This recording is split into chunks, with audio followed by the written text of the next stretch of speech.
A new Human Rights Watch report has found that Rwandan authorities rounded up and arbitrarily detained over a dozen gay and transgender people, sex workers, street children and others in the months before a planned June 2021 high-profile international conference. The report released on Monday is titled Rwanda Roundups linked to Commonwealth meetings, detention, ill treatment and poor gay and transgender people. According to the report, they were held in a transit center in Gikondo neighborhood of the capital Kigali.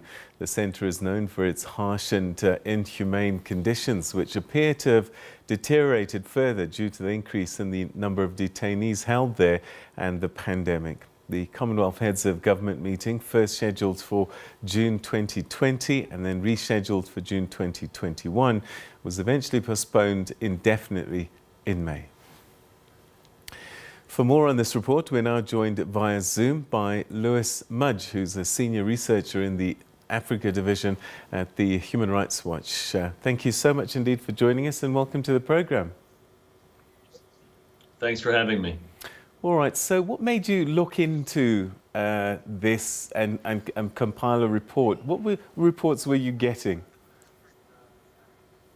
This is one of many reports that we've issued on the Gikondo Transit Center, more popularly known in Kigali as Kwakabuga. We issued our first report on the center in 2006. We followed up in 2015, 17, 2020, and now this report in 2021. This center is a place where basically the undesirable people of Kigali are arbitrarily kept. That means they are rounded up by the police. They have no due process, and they are kept in very, very inhumane conditions at this center. The reason why we issued this report now is because our research from this year is indicating a trend that we've already documented, which is that when you have large conferences, international meetings, international conferences coming to Kigali, the roundups of these people who are deemed undesirable increase. And so with the pushing back of CHOGM to 2022, the Commonwealth meeting yet again another year because of COVID, we decided to release this report now in anticipation of what to expect with regards to these abuses when the meeting is finally rescheduled. What do the Rwandan authorities say that this transit center is for and who's kept there? What's the official word? The official word is that the Gikondo Transit Center is a rehabilitation center. So what they say is, on the contrary, this is a place for people to learn new trades and to be given some skills. Over the many years we've been documenting this center, we have not found that at all to be the case. On the contrary, this is where people are kept for weeks, sometimes months, in conditions where they're crammed into rooms. The health and sanitary conditions are abysmal. There is very little food and water to eat. And frankly, most troubling, while the police control the walls and the perimeter of this detention center, in many instances, it's the detainees themselves who are responsible for their own security. And so as you can imagine, you have detainees meriting out beatings of other detainees. And this is true especially with children. And because of its transit nature, does that mean people are held there for a time and then they let go? Do they not go on to other formal criminal facilities or processes?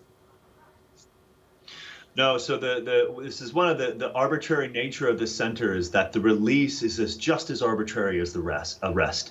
So you'll have detainees spend a few weeks, in some instances a few months, and then they'll just be turned out once again back onto the street and told never to return again. The levels of recidivism are very, very high. We've talked to people who've been through this center 5, 6, 7, even 8 times.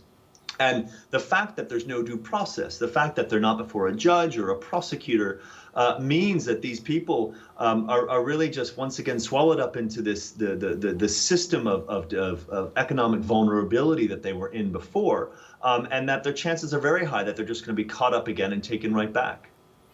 Your report talks about transgender and gay people being picked up. Are they targeted because of their sexuality?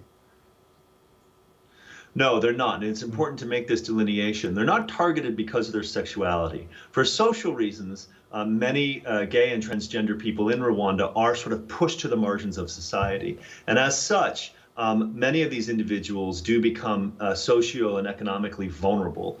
And so they, are lumped in very unfortunately with groups such as street children, some of the petty vendors operating on the informal markets, and some of the sex workers. So it's important to make that distinction that they're not targeted by the state because of their sexual orientation, but they've been pushed into these positions in some instances because of their sexual orientation. Are there foreign nationals getting caught up in this as well? No, we have very little cases. I believe in my experience working on this center since 2015, we've only documented one Ugandan. So this is distinctly a Rwandan methodology used to address the streets of, in this instance, Kigali. It's important to note that these transit and rehabilitation centers exist all around the country. In all the major urban areas. But the Gikondo Transit Center really is the most notorious. It is the one in the capital in Kigali. It's a horribly kept secret. Everyone knows about it. Amongst the community, especially those from the lower rungs of the economic ladder, there's this joke about being taken up and swept away and taken to Kwakabuga, the Ken Rwanda name of the detention center. So this is very much a Rwandan solution to people who are deemed not desirable on their streets. Your report talks about an example which is quite disturbing, an 18-year-old woman who was detained for a couple of weeks with a 9-month-old baby. What had she done wrong? She was working in the informal economic sector, and she was wrapped up with that. We have many, many instances over the last few years of women with very small children being detained in the center. Having a baby, having a small child does not make you exempt from being rounded up and taken to the center. And what's worse, we have extensive documentation from former detainees who talk about being beaten because their baby or their child had defecated or had urinated on the floor. So it's particularly acute, the suffering for mothers with small children. So what are you calling for as Human Rights Watch? Well, we're calling, we issued this report in this timing for two reasons. Number one, we think the government should stop arbitrarily detaining poor people. Stop rounding them up. If someone is accused of a crime, well, then surely give them due process and charge them with a criminal crime and follow the correct protocol. But stop the roundups. Number two, close this detention center. We are not the only ones who've been calling for it. Various United Nations bodies have been calling for it for many, many years. The African Union has made reports to this way as well. Close this detention center. But with CHOGM on the horizon, once again, if we are turning the corner with regards to COVID, and if CHOGM does happen at the Kigali Convention Center, I think it's very important for all the delegates to know, including those from South Africa, that the Gikondo Transit Center is about a 7-minute drive away from the convention center where the Commonwealth Meeting will be held. And there will be people who have been rounded up in anticipation of this conference and who are being held in abysmal conditions. And fundamental rights are being abused because of that actual meeting. So it's an opportune time for them to speak up on human rights abuses. Apparently, human rights is supposed to be one of the pillars of the Commonwealth. And it's an opportunity to speak up on human rights abuses in Rwanda in general, and more particularly with regards to some of the poorest people in the country. What do the laws in the country say about police arbitrarily detaining people? I mean, in most parts of the world, you've got to have a warrant to arrest someone. Yeah, you don't need a warrant in Rwanda in these regards. There is a loose legal framework which penalizes deviant behaviors. It's almost a Victorian sort of nomenclature. But basically, behaviors that are deemed deviant does allow the police to round up these people and with no due process, so with no judge, and to take them to these rehabilitation centers. But once again, we do not classify these as rehabilitation centers. These are detention centers. These are where people are kept against their will. There's no value in them being there. On the contrary, they suffer. And we feel this is in violation of both Rwanda law and international norms. How young are some of the detainees? I believe children sometimes get caught up in this. We've had infants with their mothers and small children with their mothers. And then we've had street children as young as 12 years old get rounded up and taken to the Gikondo Transit Center. Again, we have been documenting the street children being rounded up and taken there since 2006. So this is not a secret. This happens openly in Kigali.